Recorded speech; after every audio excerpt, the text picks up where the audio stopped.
April 14th, 2021. It is the 20th episode of the of Big Brother Canada 9. And Jaemeel Robinson and I being Dave Mader, are here to cover this episode, this Veto episode here on Super Mader Brothers Podcasting as we continue into the 7th week here of this season. Jaemeel, how are you feeling about tonight? Kiefer is the victim of the back door. What happened? Sunsetters for life. Well, he was saying that don't really have much clips of him, of the other members of the Sunsetters saying that exact same line. So no, I believe we left last episode with them saying, at this point, if you're not in the trio, you're expendable to us. Yeah, there was a bit of the hint there that they were always good with the Sunsetters, but maybe that was sort of in the past, but leaning into it didn't hurt their position, so they were happy to do so. So just like in last BB, you might be a part of the commission, you might be part of the committee, but the root is the power. The power. Yeah. Even within what were they called back in the day, like the Derek Alliance? There was there was the Hitmen. No, the Hitmen were him and Cody. Yeah. But it was not the moving company. It wasn't it like the Crazy Eights or something like that, or the I don't know. They had a few versions, like whatever Frankie Grande alliance they had with Beast Mode Cowboy and all that back then. But when I had the best alliance of all time, I had it broken down, including them. I don't remember. It was a forgettable alliance name. Just like how we're gonna forget about the sauce, right? The isosceles triangle. You think we're gonna forget about the greatest trio in the end? No, we're gonna absolutely forget about them completely, utterly. We'll see. Right? Well, the history will tell the story here. I think that they won't see the heights that we saw with the Pretty Boys. Well, perhaps not, because so we got to break all this down. There's so much to unpack here in this episode. A lot of it great, some of it not so good, but hey, it's a mixed bag. And we'll talk about maybe the stuff that wasn't so good, like the hide and go seek game, and maybe this competition to sleep in the ball pit, which I thought they were already doing. To be fair, no. And then we'll get to it. But and then so we're here for this episode. It's Jedson is HOH. Tara and Tina are on the block to start this episode and this particular day in the house. Tina is saying, I'm on the block, but hey, Sunsetters, man. She's full, she's like, she doesn't have to worry too much. She feels like it will be Tara. Sunsetters for life. I know we don't have a clip of Tina saying that, but now she's got, well, I'm good. I'm a Sunsetter. The Sunsetters, and more specific, the Sunsetters being the trio and Kiefer, are out celebrating in the Expedia room. This is what they like to do after every ceremony. It seems they have a post ceremony like celebration and pump up session. It's dumb. It's so dumb. It looks ridiculous whenever they cut to them bouncing around afterwards. It's like, we just put someone up for nomination. Yeah, you do that so great. Yes, I'm going to bounce chess. Dave, I'm bouncing chess with you. Yeah, it's like is this I've played sports. I don't get this. Like, is this a sports thing? Like, we won the coin toss. Yeah, we did. Yeah. Nothing has really happened. Okay, and I'm not a basketball guy, but I feel like this is a basketball thing. It isn't. It's like there's in basketball, there's a lot of ceremony in certain things, like your pregame warm-ups, right? And from various degrees, people have various reactions to it. Like for more recent examples, Kawhi Leonard is very I'll touch everyone's hand as I go down the line. Well, Kyle Lowry is a lot more elaborate and more of a joke per se. Right. But it reminds me a little bit more of like when they're taking the foul shots, right? And, and sometimes they take a foul shot and they miss, and then they clap hands. I'm like, no, don't clap hands. You missed that foul shot. You don't get to celebrate. It's not really celebration. It is what it is. It is repetition. It is it's like superstition, where every single time you like give dabs to your other teammates, because if you got it in, you'll do that. So you're keeping consistent in anything you do. A prime example of this, I'm going to go one step further with your free throw shot. People always used to joke about this. DeMar DeRozan, when he's taking a free throw shot, especially when it's a technical, foul, what happens is one person goes to the line, shoots a free throw, one shot, and then they get the ball back. So there's no one waiting to catch the ball. So what happens is, if there's like a double technical or a two shot technical, right? So no one's standing there. What happens is DeMar DeRozan will take his free throw shot. It goes in or goes out, and he'll go and give dabs to empty air, because that is his process. That is his shot process. He always does that when he takes a shot, regardless. It looks dumb as hell, but I can understand why he does it, and he always does it, so it's consistent. But I feel like that's what we're seeing here with Deshaun and Jedson more specifically, but it's the whole Sunsetter group. Like, and Kiefer's definitely part of like this trend that, we're doing so well in this game. We're so good. It's like repetition. We got to like celebrate how awesome we are. It's just like what they're used to. So it would be consistent if they lost, let's say next week, Braden wins HOH, and then they go up in the room and they're just like, we're totally screwed. Yeah, we're totally good. But hey, repetition. We got to be superstitious. This is what we never missed it. Yeah, it was quite something to watch all this go down. But here we start getting these hints. And Jane was watching this tonight, and she's a Kiefer fan. She's got Kiefer in the draft. She's got Jedson in the draft, and she was getting the vibes in this scene. Right, I think Beth leaves, and it's Tashawn and Jed with Kiefer more specifically for a little bit, and just the way that the eye contact, she's like, Kiefer's in trouble. So there was those vibes were there, but Kiefer's saying, hey, we got to get rid of Tara this week. It's got to be Tara. She is draining me. I can't stand her comments, and I keep trying to figure out, is Kiefer friends with Tara or not? Yes and no. You could be friends with someone, but that doesn't necessarily mean that you're going to be around them all the time. And you're in this house and you're stuck with people, good or bad, however good person they are, right? You just want to see them out. You're kind of done with them. You need that break. And you can understand with the comments that Tara consistently makes. Yeah, you kind of want that space. You kind of want that space. You don't want to see that person.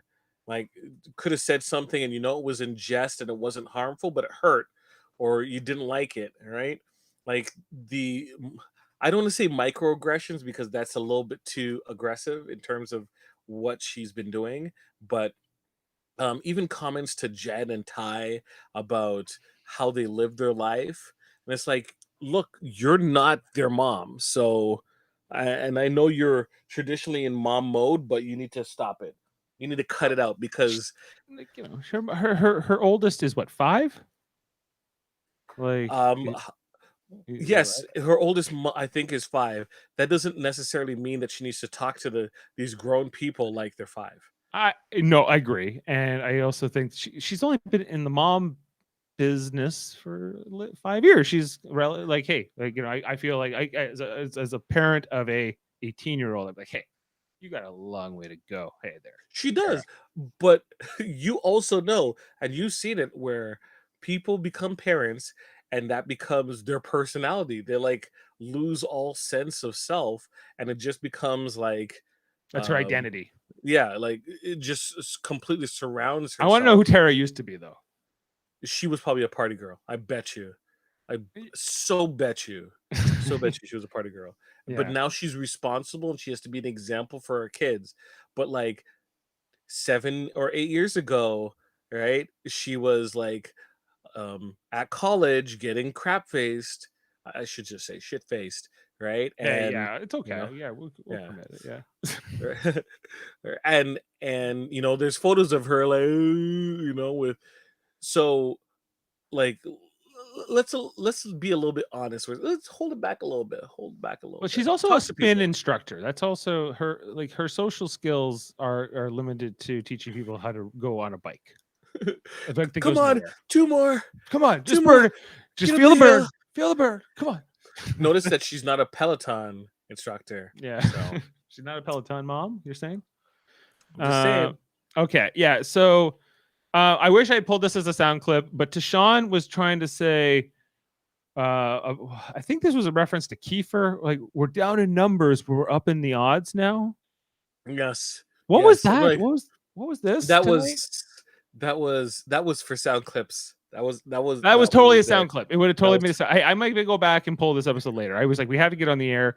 There was a few things I think I would have pulled on a night where we weren't running so late, and we're both having a busy day today. But yeah, so it was a weird line to put in there.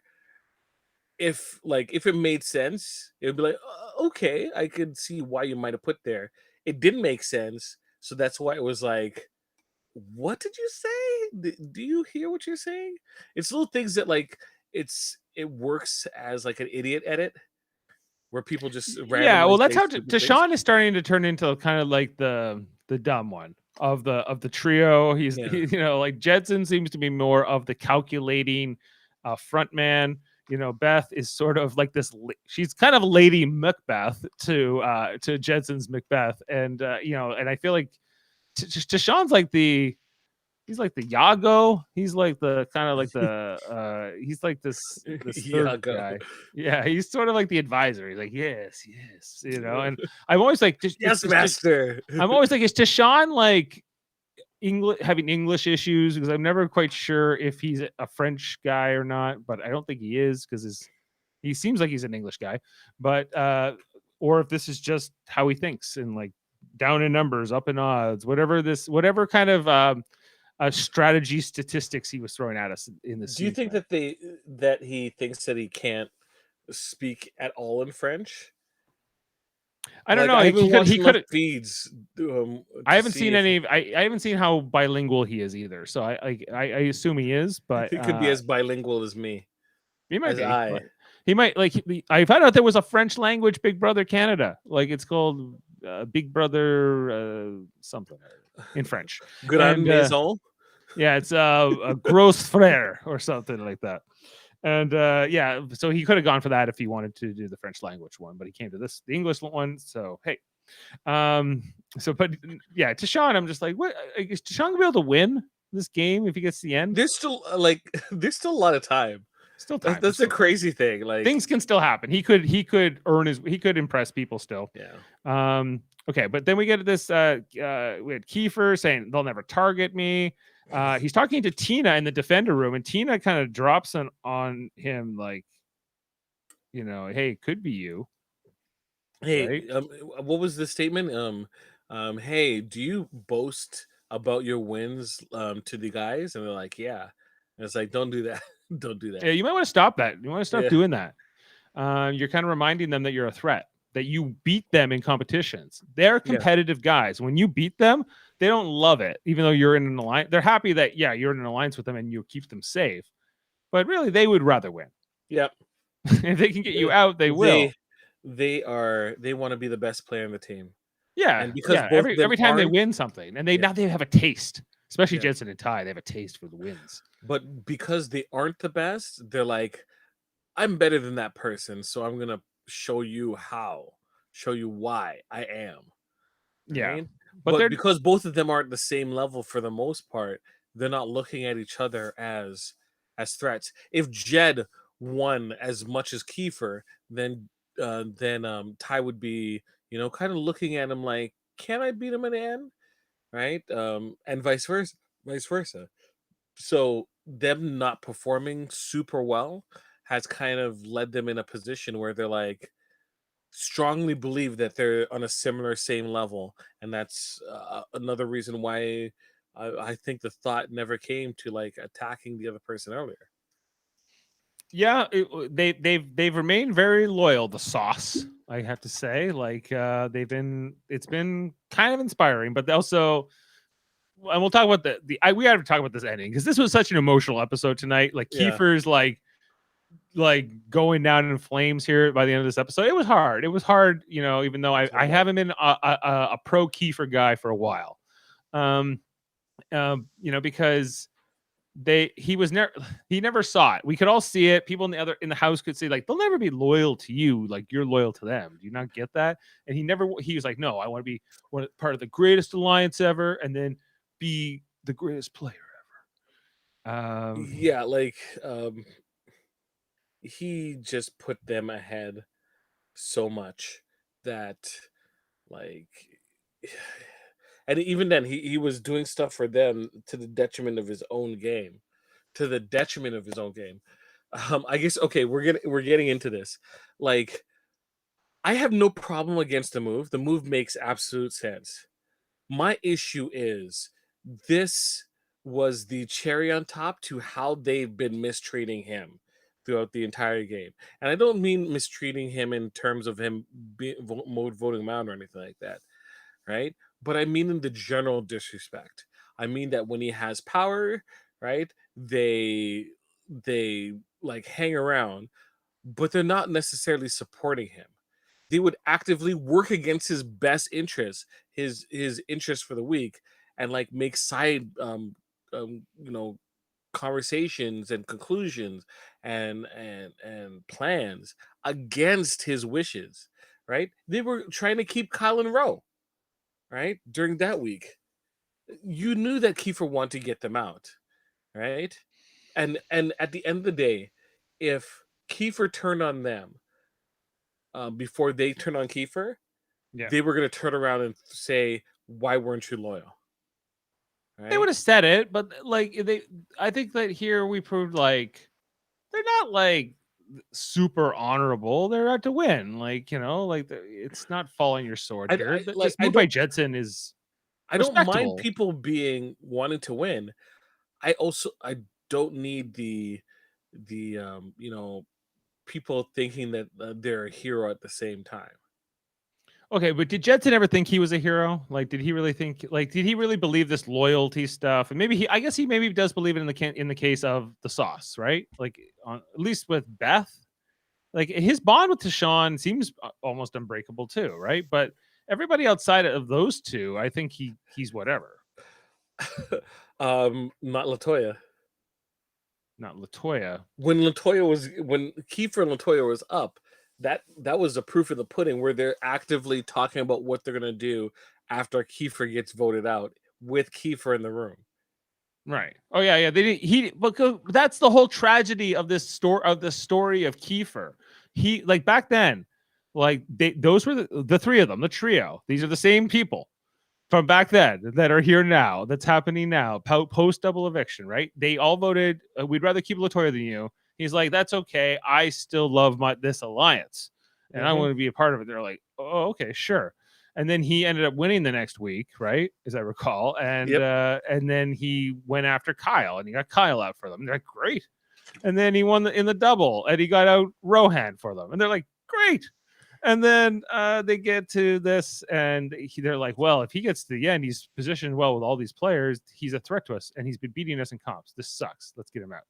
And he's been, so he got played, and but he's also like, he deserves it.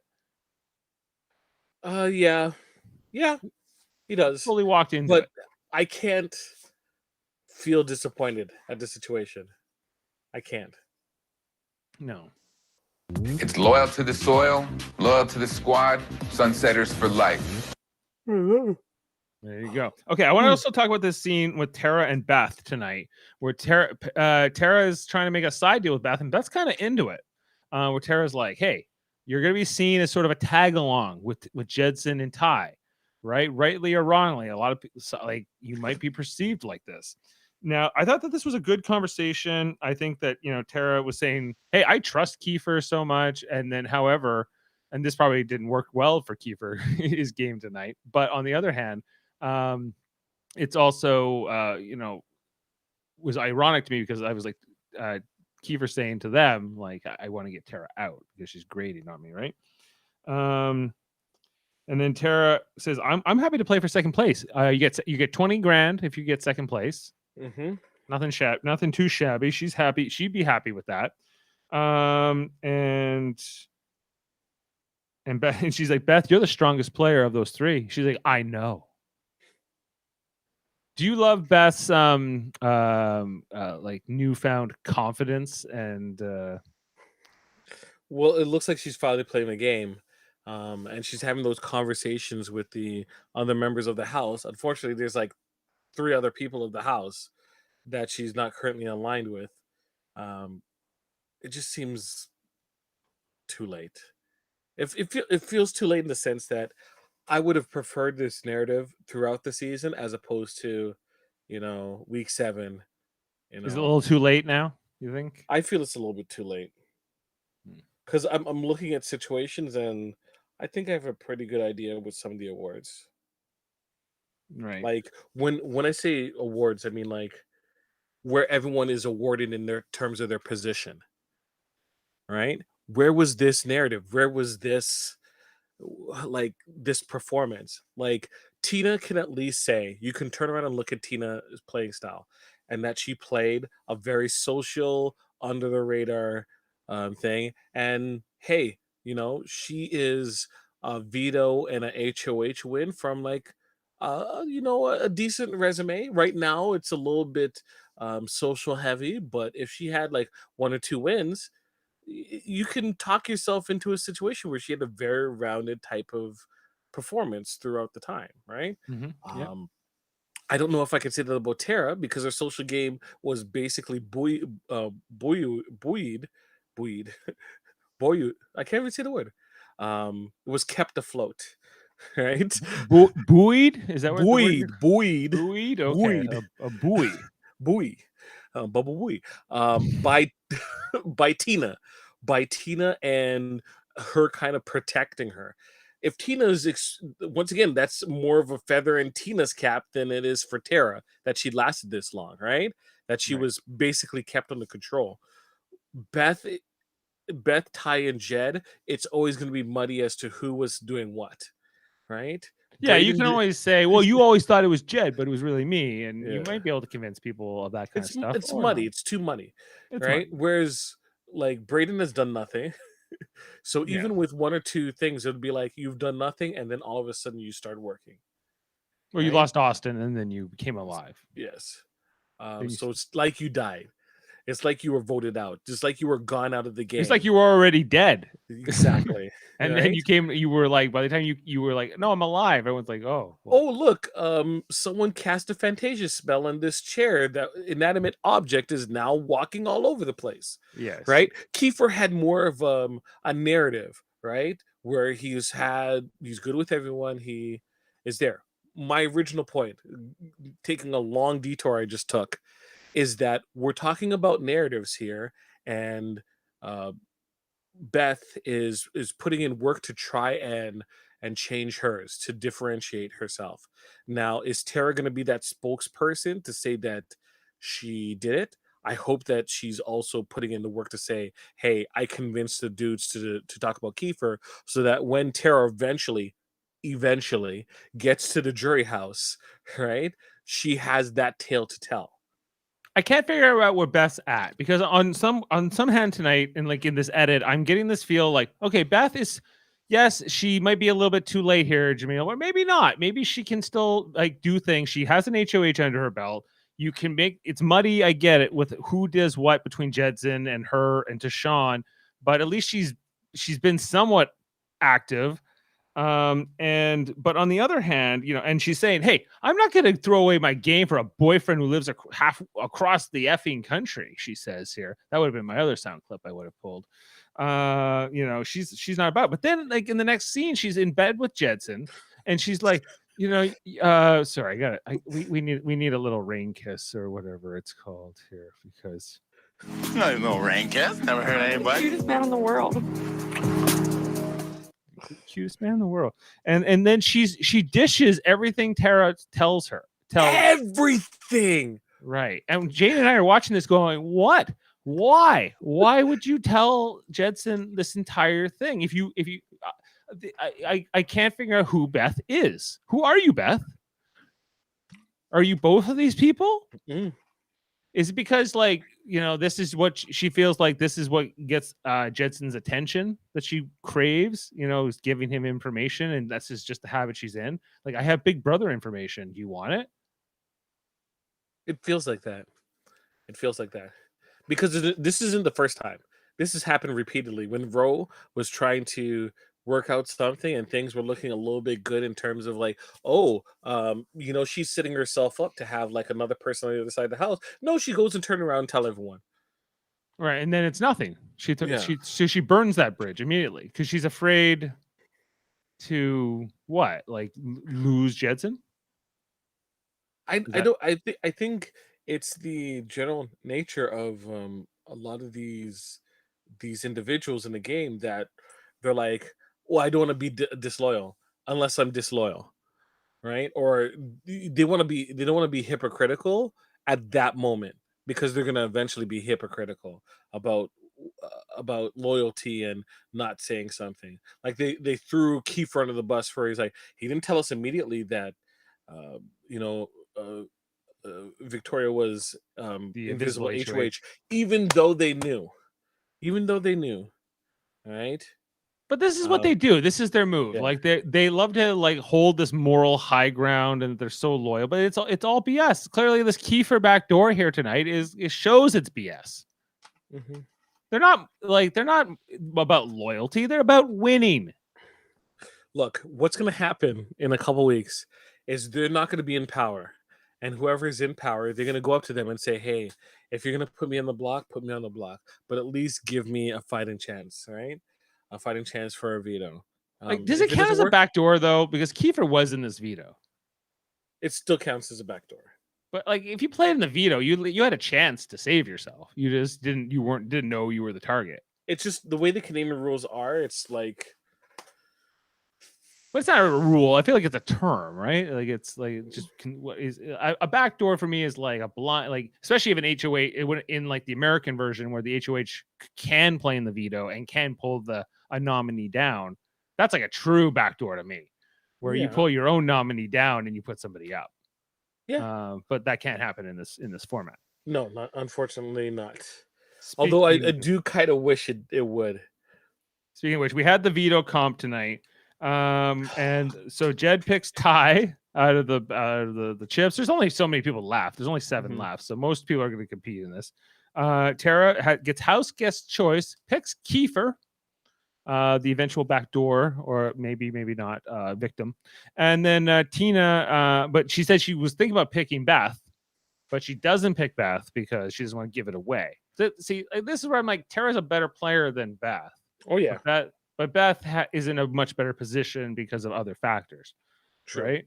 If you compare just those two players, and then so she picks Kiefer here. I was like, yeah, it's between who you can pick, which is only about 2 other people. You could like Braden's the other threat because if she's like, if I'm she doesn't want to necessarily give Braden the chance to pull himself down. Tina picks out Beth from the chips, so Braden doesn't get to compete, and he's not happy about this. But he does get to be the host of the TikTok competition. Jaemeel, I do not like this challenge at all. There are parts of it I just like. Stop with the shilling, please. Please stop with the shilling. I know we have a lot of sponsors, Big Brother Canada, but give it a rest. Viral videos. You're copying, like, this is a life and death HOH, and you basically veto. It's a POV. Veto.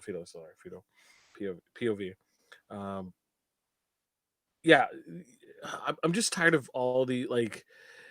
You have to watch a video. You have to watch various videos and study them. I just felt like you could have a lot less trimmings and do the exact same competition. But even so, such an important HOH. Veto. Man, stop it, Jaemeel. Veto, and it just seemed like such a disappointing challenge.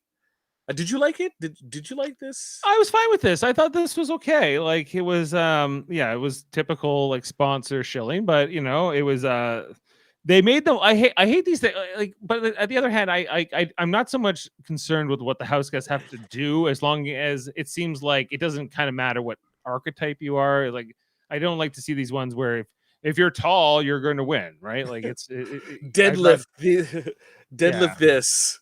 Like, because like that's not something like a player like Tara can control. She's what the size she is, right? Yeah, so they did, and I thought that's how this shook out, was whatever, because it was like, okay, you got to watch these videos last night. I'm like, great, I don't need to understand, I don't have to remember any of this stuff. Like, it doesn't really matter. All I have to like kind of follow is who's doing well and who's not in this competition. So the first part of this was like they had to be blindfolded and they had to stack a bunch of blocks based on the order they saw last night.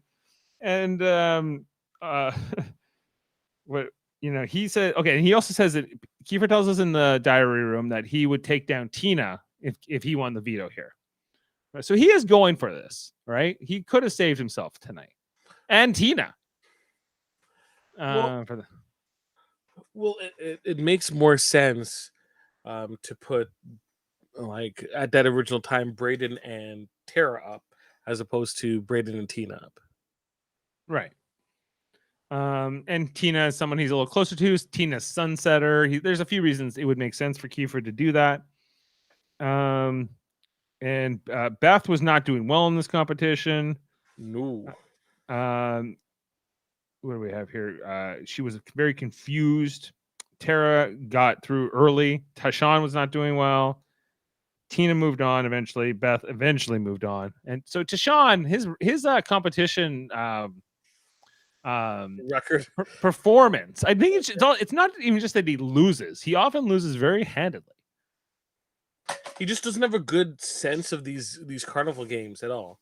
Yeah. Right. And that's for the most part what some of these things are. Like it is a test of memory and ability. He just doesn't seem to be able to put it together. He's got different skills, but this was not his thing. The blindfolded thing I don't think suited him either. He couldn't figure out, like, he's like, triangles feel like circles and diamonds feel like hearts, and I'm like, really? I don't really get how that's happening, but his tactile senses are maybe a little bit muted. Yeah. To Sean. Well, hey, but they'll turn around and say, yeah, you know, we won, and it's like, Jed won, Kiefer won, you were there, you got a front row seat. That's what happened. That's how the slop cookie crumbled. Yes. But there was more here tonight. There was a part 2. So it was Beth. It was just the ladies. It was Beth, Tara, and Tina who moved on to part 2, which was slop cookie batter. They had to do the metric system, and this was great for Tara. She's been making muffins all season. I should make some damn muffins. She was come back to roost. The chickens have come back to roost. She was doing it. Tina actually did better in this part of the competition than Tara did. But Tara eventually, no, it was the other way around. No, Tara did better than Tina here too, right? Mm-hmm. Yeah. So Tara was dominant in this whole competition. Good for Tara. She made it to the end, into the last part. Yeah. But Beth was out. You're gonna reveal. Beth was out here. This part 3 was this ping pong queen. Who was gonna be queen of the balls? Yeah. Was asked about. This was kind of, I thought this was kind of neat, but a little bit anticlimactic. I feel like maybe this would have been better for a part 1 in the competition, maybe, right? Yeah. Yeah, you're right. You're right. It just felt like a mini game. Like, instead of an actual competition, it seemed like a video game a mini game that they would introduce, like another some kind of event happening in the house. Like, you know how they have the as we're going to see another event later on. It just seems so basic enough that it's just like a time filler. Right. Yeah, like, I think this may have been not that fun to watch in real time. You know, if you were there in the room watching them do it over and over and over again.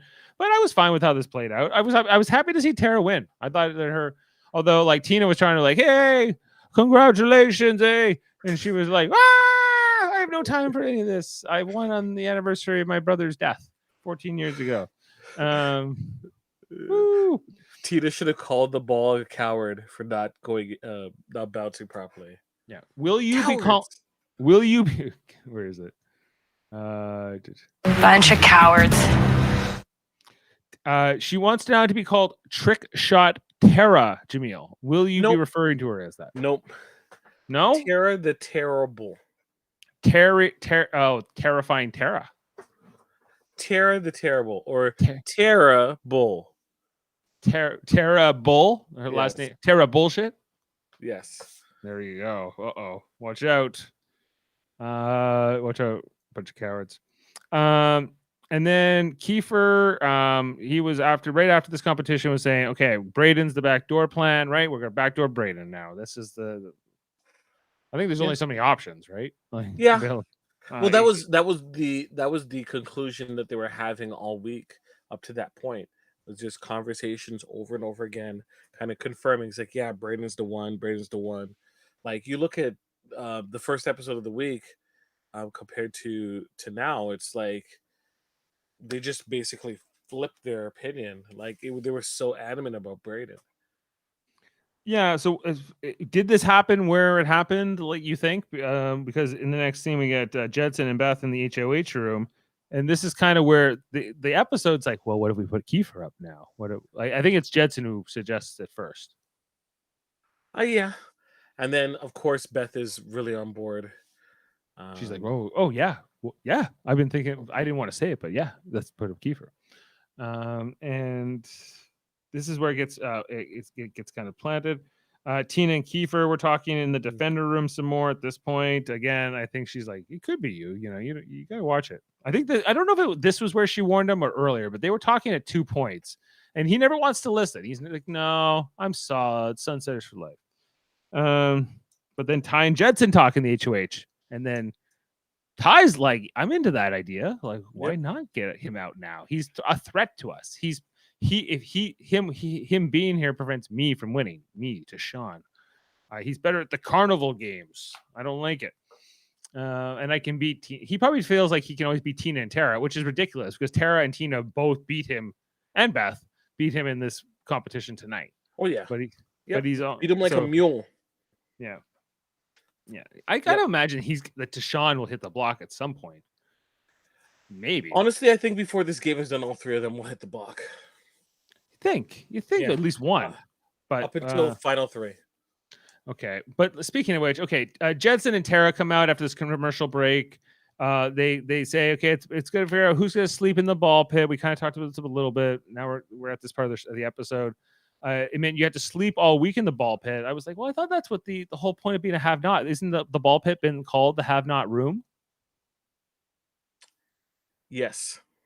So if they're not sleeping in there, I paused. I had to think about it because for the most part, what they're doing is using the 2 separate bedrooms, right? And then they have the HOH room, right? Yeah. And then that's it. But I don't understand. Like, if it's called the have-not room. No, people refer to it as a have-not room or just a ball pit. But, like, people sleep in the other 2 rooms because of the teams. That there were so many beds. But if you're a have-not, you're not supposed to be able to sleep in the beds. That's part of being a have-not. But they haven't really introduced that this season. Well, they didn't take it away either. Like, they told me this was the have-not room. I've been sold a false bill of goods here.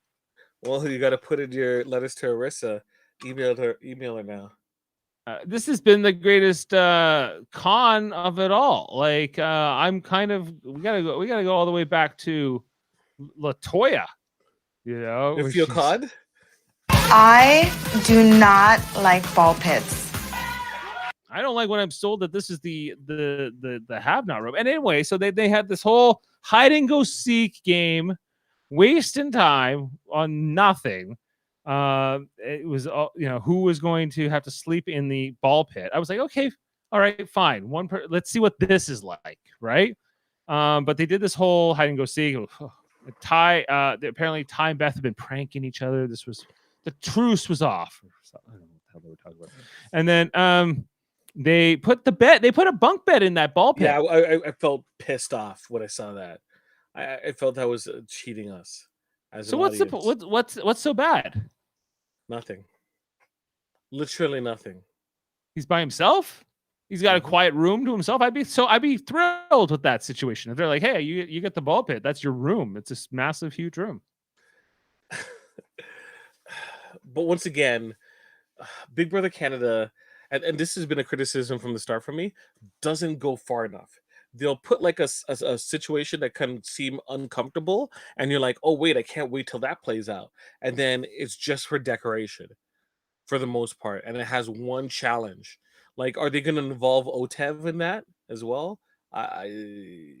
They don't do OTEV in Canada, right? Like, if you're gonna do have-nots, do have-nots. Like, okay, tell me about how they're taking cold showers. You have have-nots where it's supposed to be a group of individuals, and then every week they give someone a slot pass, and they gotta skip the every dishes. Every week, it's supposed to be a punishment. It's ridiculous. I just don't like, you don't call it a have-not room if it's not even, if have-nots don't even go there. It's just another common room. It's an interesting, fun room in the house that has been traditionally the have-not room. That's where have-nots would sleep. Like isn't that the whole point of a have-not room? Is like they have an uncomfortable sleeping situation, like it'd be a dentist chair or on top of like a lagoon or a fish tank or whatever the things they've made them do. Yeah.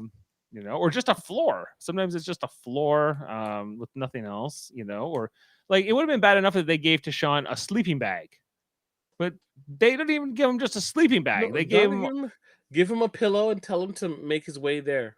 Why did this happen? Why did they give him the bunk bed? They've been doing that for far too long. I think at this point it's just habit. And they shouldn't be allowed to. Then they turned off the lights for him. Yeah, should have. Yeah, I was like, hey, if you want to make it a have-not, well, he's not really a have-not. There's no have-nots this week. But if you want to give him a punishment, then make him have to sleep in there with the lights on. Yeah, but yeah, first have him have a conversation with Tara.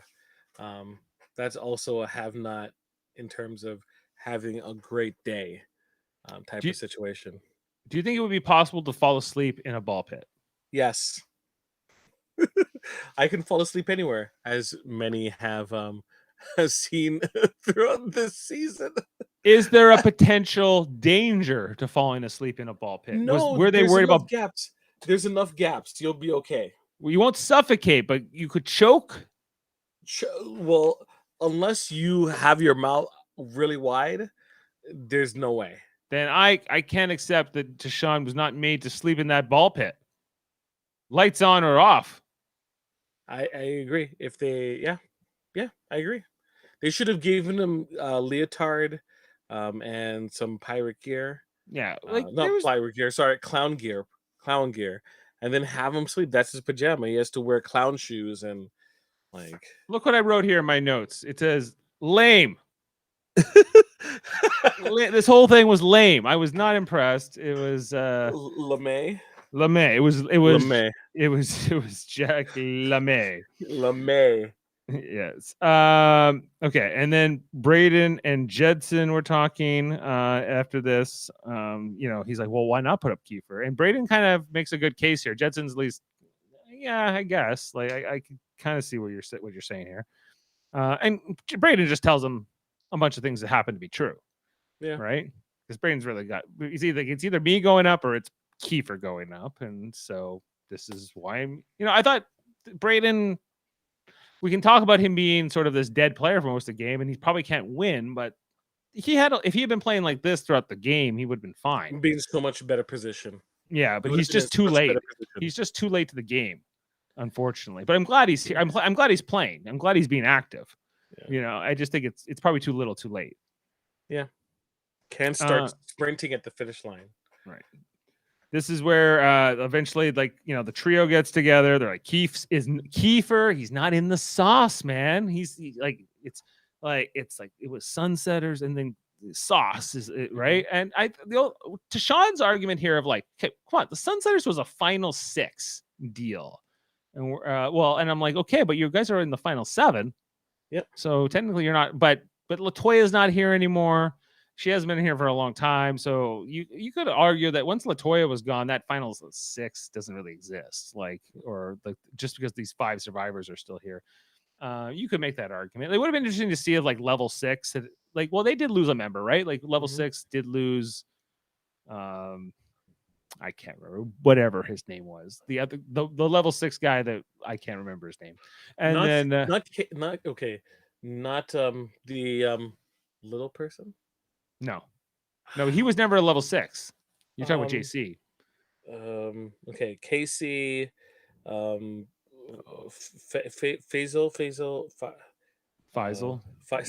No, who was? Hold on, level 6. It's bugging you. You're like, I have to know this. I have to know. I have to look. We're talking about Big Brother 20, right? Yeah. Yes. Here we go. His name was Winston. Winston. Wow. Winston Hines. He was such a memorable player. What a player. You remember he was in the Bros with Brett? It was Winston and Brett for a while. Yeah. You know, Brett was funny. But Winston, not so much. But anyway, so like when you have a final, the whole reason we bring this up is because you have a final 6, and then when you lose a member of that 6, you could argue that the surviving members may or may not be loyal to each other. I don't think Tina was super loyal to this, but Kiefer always was, right? But Tina was never willing to like close the door on it because there was never a reason for her or opportunity for her to do anything that would cut it off either. So everyone's like, yeah, sure, that's still a thing. Yeah. I guess, and especially if production is asking me about it, I guess it's still a thing. I mean, bananas. Are you talking about bananas again? I'm talking about bananas. I'm talking about how everything is just so real. Nothing is rigged. Oh, yeah. dude. So, but I like okay. So, and then I don't know. Beth comes in to talk, or Kiefer comes in to talk to Beth, and this is where it all starts. Okay, and he's like, "It's me." And she's like, "Yeah." And she's like, "I'm gonna go get them. I'll go summon Jedson and Kai." In the middle of cooking. In the middle of cooking. She's like, "Now, we're doing it now. Stop everything." You know, leaving Brayden, Tina, and Tara downstairs, sort of oblivious. What's going on? Doesn't matter. We're having a sunset. The adults are speaking. Just the adults are talking. This is where we're gonna blow out Kiefer's brains. Here we go. And they tell him he was like, "I was loyal to the soil, man. Like, you know, I was Sunsetter for life." It's loyal to the soil, loyal to the squad, Sunsetters for life. Come on, but okay. This is hard. Even though I was like, Kiefer, you deserve every bit of this, I still felt for him. Yeah. Yeah. It was harsh. It was harsh. Harsh in the sense that you feel really bad for Kiefer because we have the omnipotent view of all the things going on. Obviously, as much as what production will show us, bananas will show us. So from our point of view, we've seen the constant trials of Kiefer and him being to an absurd fault being loyal, right? Being loyal. And to the point where loyalty... like Tina and Tara are like, "What are you doing? Like, what are you doing? You know, are you for real?" Yeah. But you can't help but feel bad for the situation that he's in, right? Because you've seen it. It's been presented when they talk about loyalty for this season, right? I would think that you would see the absurd lengths that Kiefer had taken to do so. So when they tell him, you know, for sure, it's you, and he's able to keep himself, you know, in a good place where he just doesn't run off and like, I need to be alone and just cry into his pillow. That would be my game move. That would be my game move. So if you were Kiefer, yeah, you would. If I put that much work into it and know that I was gone, yeah. That being said, I would still kind of try to work and just guilt them into keeping me. Oh yeah, Guilty. I think he tried to work it as best he could, but he was also being emotional and he felt betrayed. When he said to hear Jedson at the end, "Hey man, no hard feelings," and I hope my son grows up to be like you. I was like, why? Like I don't like. Why do you want to be like Jedson? What about Jedson is great so much. He's Exactly. tall and he doesn't wear shirts. Yeah, you That's never basically it. you never met a shirt he liked. I was surprised that Jedson and Ty even wore shirts for the POV ceremony. I was like, did they make them put these shirts on? This is against their will. No shoes, no shirt, no veto. No veto meeting, or no nominations. No back door. I was like, hey, let's set it up. Let's set it up for. Let's not drag this out too much. Yeah, And well, we'll get to the thing, but he's like, I'm just a kid from the res, man. no, that's what I mean. This whole segment, them playing it through, I'm like, oh man, if I'm getting 15 minutes of this, like, don't make me like this is such a downer. Look, we started this pod and it was a downer. It was seriously a downer. I felt bad. I felt bad on behalf of how I feel Ty and Jensen should feel. Right? That's how bad I felt. They don't. They don't, but they're crying because it's like this is where we're supposed to cry. I don't think they have any like compassion for it, really. But I would feel it was more genuine if they weren't, as I stated before, like completely disregarding Kiefer as a player throughout the game, and because of that. When they're like, oh my gosh, oh, it's so bad that he's gone and everything like that. I'm like, no, man. Who are you fooling? Who are you fooling? I did not see that. And it's not even like I didn't see that on TV. I didn't see that in the feeds either. Yeah. Yeah, it was down. I get it was a downer. When he went to go cry with Tina and Tara after this was over. And he was like, go, what does he say? Like, go get him or get him out of this go get game. Him. Like I actually I had a bit of like a like maybe Tina and Tara are like the late game Avengers. They're the Kiefer Avengers. Hey, if Tina wins HOH and puts up the sauce in some form or function, I live for it. I would live for it. Yeah, she's like, this is for Kiefer, right? No, I don't even want her to say that. I would know. I would know, and I would be happy the fact that Tara would do it. Let's say Tara's the HOH next. Yeah, and she puts them up. She would totally do it, and then let's say they have commemorative busts of their heads. She would then make a reverse of that copy of their head, right? Hollow it out, and then have a coffee in that mug she's made of their head and drink from it. She would want to drink from their skulls. Yes, she would. Live for. Not all of them are winners, folks. Not all of them are winners. No, some are killers. Oh my gosh! Yeah, that was the end. That was the end. Do you think Kiefer should have pushed it further? Just guilted the crap. Let them suffer through. Like, don't say that you understand. Like, draw it out as much as should he have well, we'll get to spoilers and we'll kind of get an update on maybe how the campaigning is going, if anything. But I would imagine if you're gonna take the shot, you'd want to take it here. Why would you want to take? Once you put him up, you can't really. I don't think like I agree. It was like if I'm Jedson, I could see why this move makes sense. However, Jane was saying like, why does this make sense? Like, because it's still gonna be 3 against 3 next week. Yeah, he can maybe beat you at the end, but he might help you get to the end too. And he's been so loyal to the soil. He's not willing to break. He's shown that. You just got through the double. Yep. Right. So it felt like if you're gonna cut him early, this is early. But it also, is early. There's so much left in the game still. That's what I mean. Like, there's so much left in the game. This is a little bit premature. Jensen said, but we're in the end game now. He was like Doctor Strange in Infinity War. He was like, we're in the end game now, Tony. Couldn't be helped. I disagree. I think that we're In the halfway point, there's still a little bit more that has to transpire. There's 3 more people before that have to go before they get to the final 3, and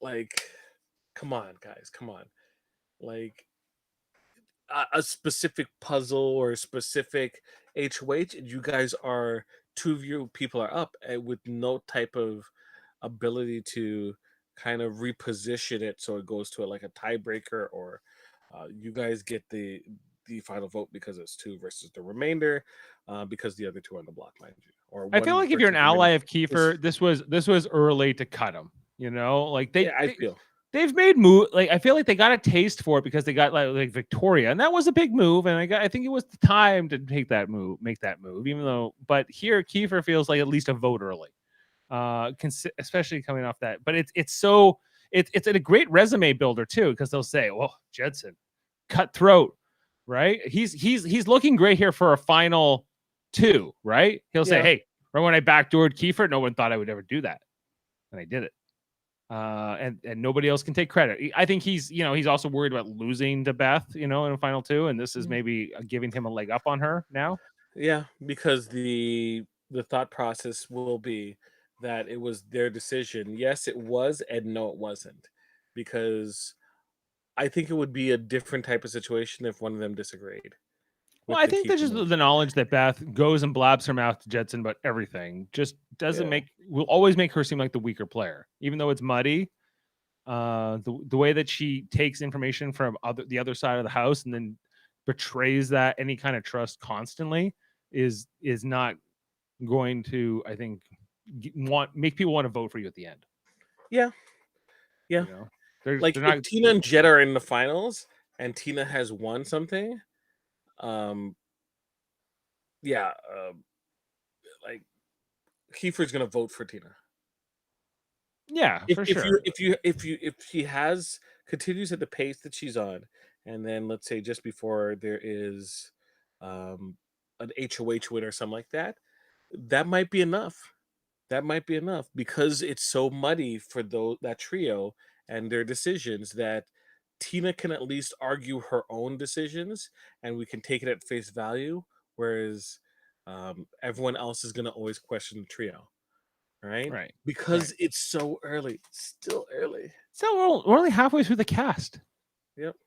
But there's only 3 weeks left too. So we're more than half through the time of the game, just not in terms of like, I guess, how many players still have to be eliminated to get to a final 2.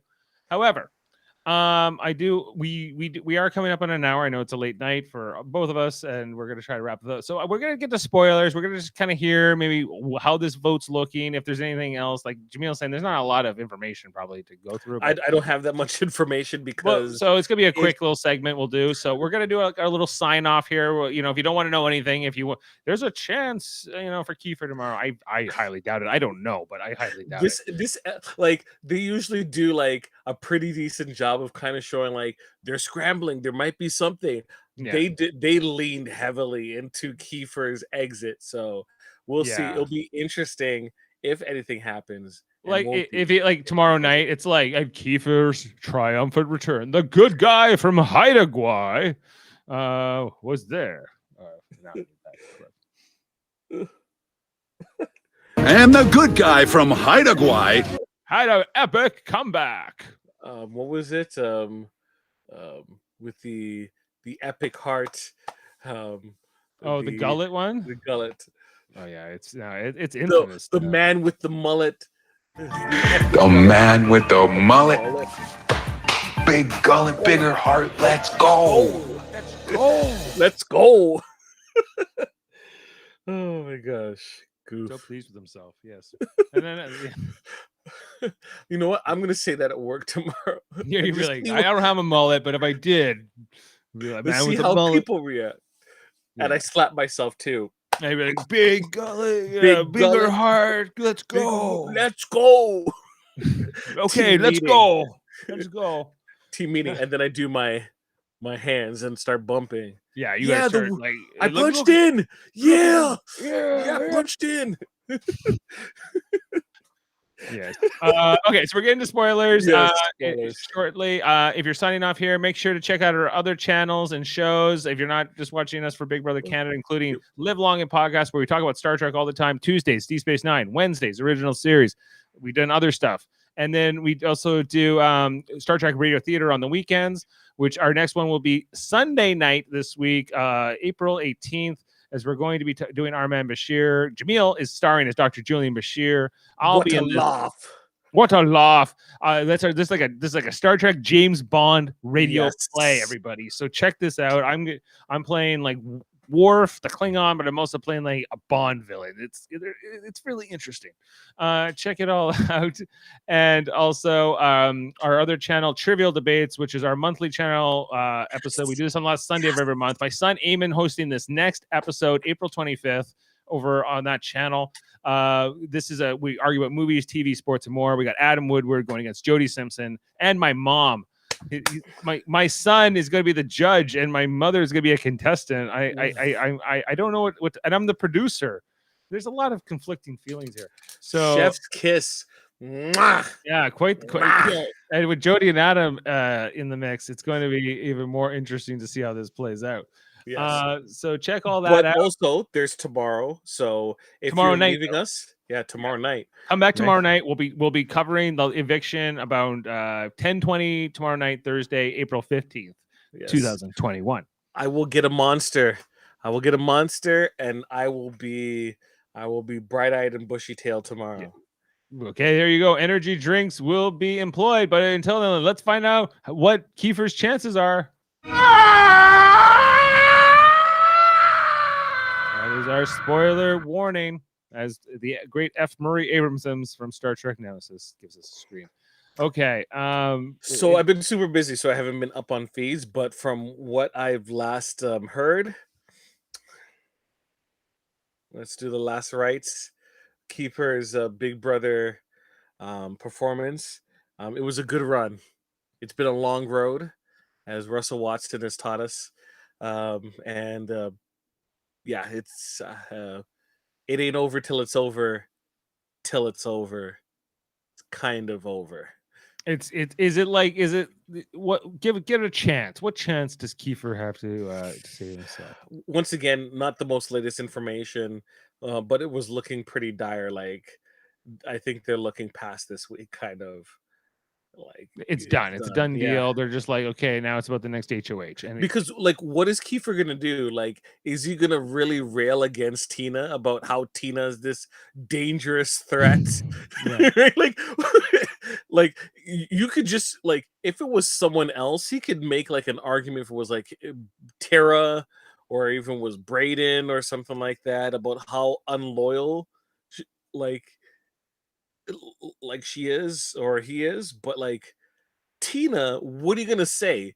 She's been chilling, right? She has been, yes, she's handled a lot of information, but in like anything that you say against her, she probably has 4 or 5. She knows what the skeletons are, right? She knows all the time that Kiefer has mentioned the guys and how he's thought about it.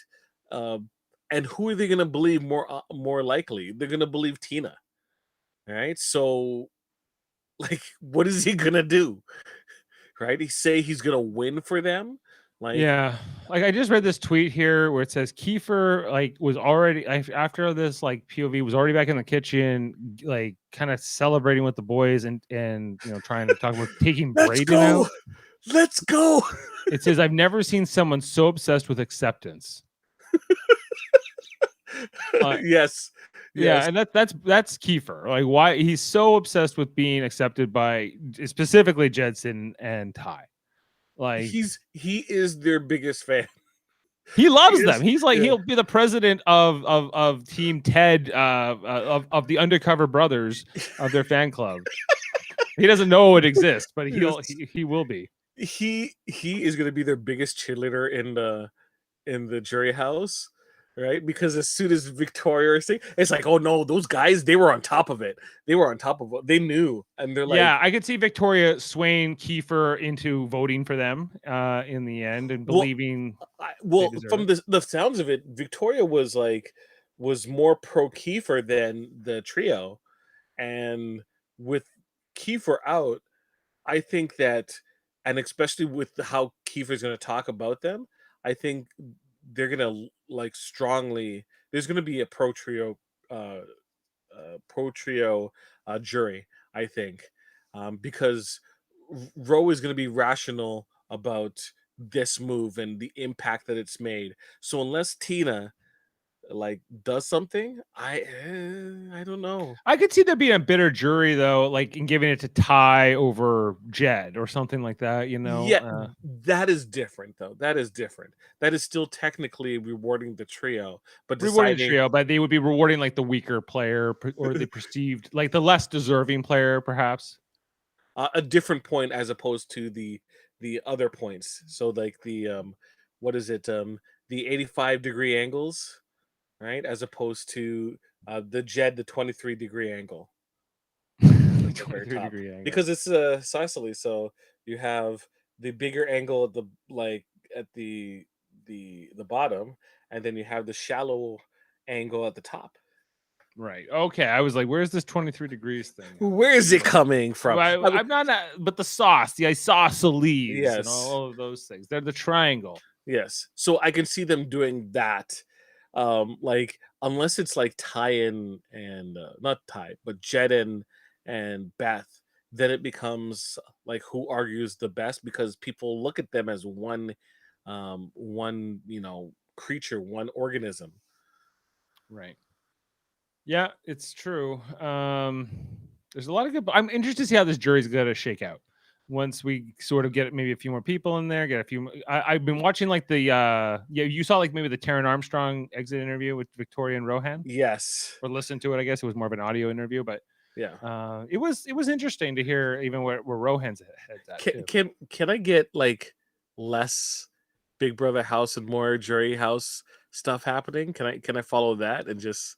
Well, why not? Like why not put these jurors to better use and give us more insight? Like, why can't we have live feeds into the jury house? Why has that never been a thing? Why can't we know more about the like they would only show us certain conversations anyway. It wouldn't be like live feeds, like fully. It would. So now we feel like the jury because that's how much we get to see each week. At least we get to like hear what they're saying more. Maybe that takes a little bit of away from the final vote in some people's minds and in production's mind, perhaps. But I don't think so. I think I think you want to kind of get a feel where people's heads are at. But it's also fun to speculate about such things too. True. Okay. Well, I don't have. That's much. it. Well, hey, what else is to say? Yeah. Dong, dong, dong. You're gone, Kiefer. We'll see you later. See you never. Have fun in jury with your buddy Rohan and your other buddy Victoria. They should become best friends. That'll be great. What if Kiefer and Rohan emerge like the best, like stronger than ever, like stronger than Kyle and Ro. Yeah, like and it's like, we just need to spend some time and be out of the game for us to be friends. It's like Ro will be like, remember Kyle? Remember Kyle Rohan? He'd be like, who? Who? You mean I only know my new best friend Kiefer? Yeah, I keep it real all the time now. On the Ro Show, baby. Ro Show, baby. Woo!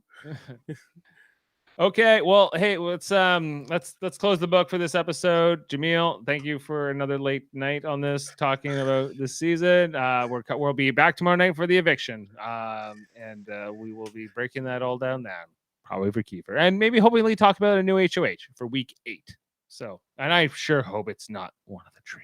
Please, Scott. Please don't be. I can't. Unless it's Deshaun. That's the only one I'd be happy about. Okay. All right. Signing off. Oh, and remember, where the heck is it? Dead air. I love it. I got it. Oh, no, I got it. Okay. And remember, someone is always watching.